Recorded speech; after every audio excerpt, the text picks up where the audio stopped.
Hello guys, in today's lecture we will discuss approaches of literature. The approaches of literature means that the ways, the lenses we use to understand the literature.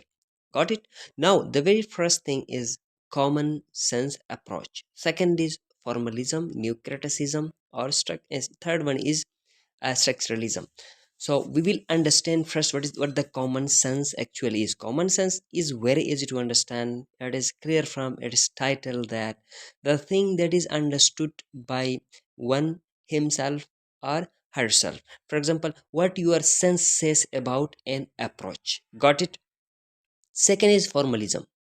This is somehow different. This was started from America. Formalism is started from America and as well as Britain in the half of 20th century, whereas the new criticism is the same thing. It was started in Russia in 1910, around 1910. Okay, then third one is structuralism. We will discuss these one by one with the text, with the points. Okay, now the common sense approach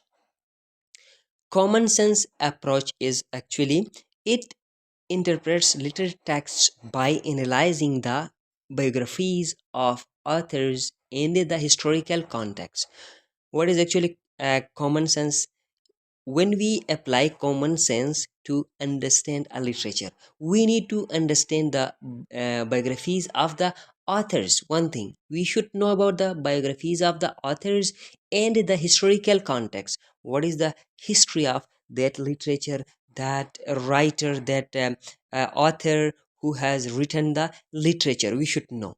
Some we do mostly we apply the common sense approach. For example, in any university or the book we read by ourselves, what we do, we read the history of the writer and when it was written. We do what is this actually, the common sense approach we apply to understand the literature. Okay, next thing is emphasizes that literature reflects society, human nature, and the truths of its period. Means the actually it was the literature actually is the reflection of the society, we know. Okay, it emphasizes that literature is the reflection of the society. Whatever happen in that society, people are actually the society, who the people who live in the society. That's why that is called the society. Got it? Now, and the truths that happens, the happening, whatever happens in the society in a particular period, the writers are in that period and they are writing about that society is actually our literature, and literature is actually the reflection of the society. So common sense approach says that literature is reflection of society. Okay, next, we use writers as observers with extraordinary perception. It weaves that, it says that writers are observers with extraordinary percept.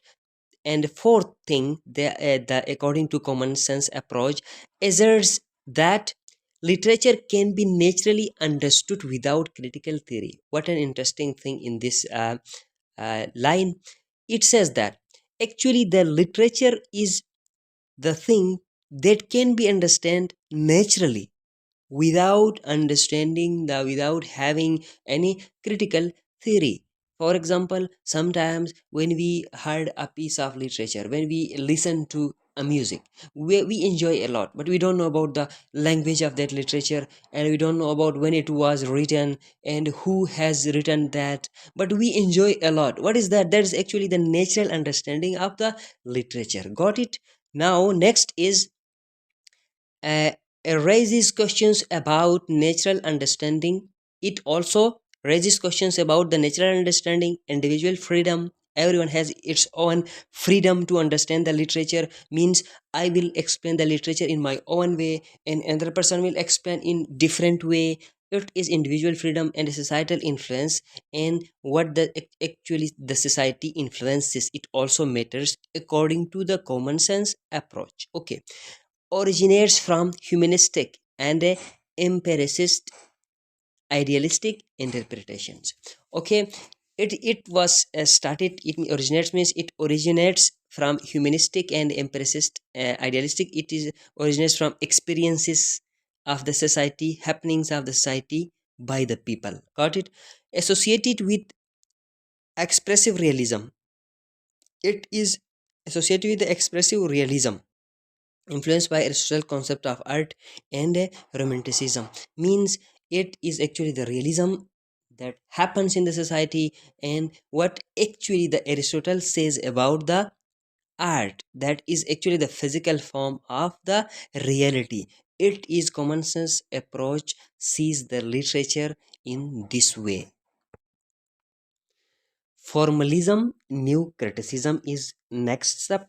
Now, this approach is actually the formalism or new criticism advocates for analyzing literary texts independently from authorial intention or historical context. What an interesting thing in this approach. It means that when we explain the literature or interpret the literature, we are independent. We don't study the history of that literature. We don't study about the intention of the author, what the author is thinking about. We don't feel that, but we understand the literature in our own way by reading the literature, whereas in the common sense of approach, we studied what the histories of the writers, the histories of the history of that writing, and as well as what the writer wants to say, we comment on that. Whereas here, it rejects intentional fallacy. Intentional fallacy is actually the intention of the, means commenting on the intention of the writer is intentional fallacy. The quest for the author's intention is explained here. And affective fallacy, affective fallacy means that the impact of the literature on the reader, how the reader perceives the literature, is actually affective fallacy. So it rejects these both, intentional fallacy and affective fallacy both. Okay.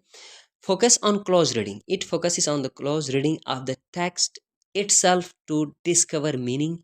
Means what is actually in the line, in the paragraph of the text, what it discovers, it focuses on that. Okay.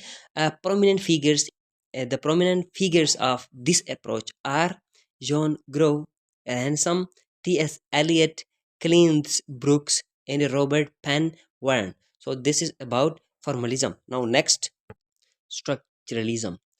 Uh, it is grounded in structural linguistics, examines language system to understand meaning in literature. So this structuralism uses or examines the language system to understand the meaning of literature. Okay, it was developed by Ferdinand de Saussure.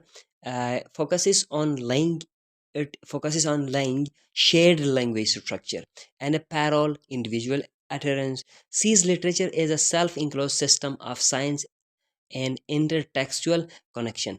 It sees literature is self-enclosed as a self-enclosed system of science and intertextual connection. Rejects the mystical mystical author-reader relationship. It rejects the relationship of author and a reader. Emphasizes objective analysis of the text. What is the objective analysis of text? It focuses on that, it emphasizes on that. So the notable figures of this include Claude Levi Strauss, Roland Barthes, and Weten Todoro. It's a very difficult name. Okay, if it is mispronounced, sorry for that. Okay, so I hope that you have understood all these things. So thank you for watching. Thank you so much. If you have liked this lecture, please uh, subscribe to my channel. Thank you so much.